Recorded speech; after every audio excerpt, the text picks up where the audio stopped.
Hey, what's up? This morning I've been reflecting on the fact that many times we run away from fights when we should have stood our ground.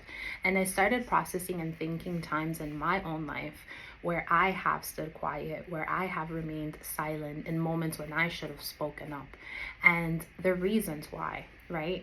And the reasons for that is because sometimes we don't have the skills and we don't have the words necessary for us in those moments to address the situation in front of us.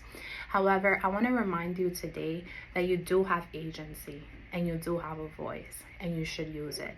Whenever we are experiencing situations or circumstances in our lives that are either overstepping our boundaries, violating our personal values and beliefs, or simply not being respectful of the person that we are, we should utilize our voice and you should speak up.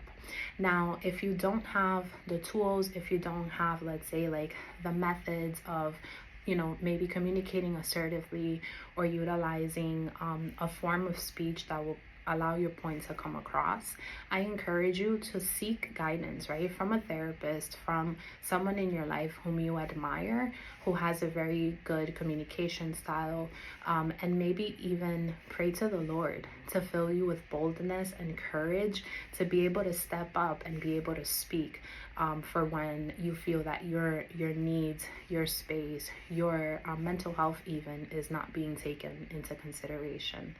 I'm thinking so much. Last night I was reflecting with my husband on past experiences that I've had with bullies throughout my educational years, elementary school, junior high school, and also high school. And now being a therapist, I get to see the other side of things. I get to understand that for every bully, there is a story. There's a reason why they're behaving that way.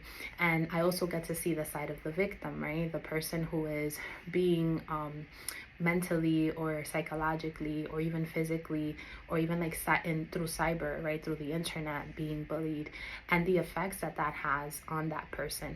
And usually it's the silencing, usually it's the communication indirectly, that you can't speak up for yourself, that you don't have a voice and you must be quiet. But I'm here to tell you that there are ways to advocate for yourself and to encourage you to utilize your sense of agency. God bless you and have a great day.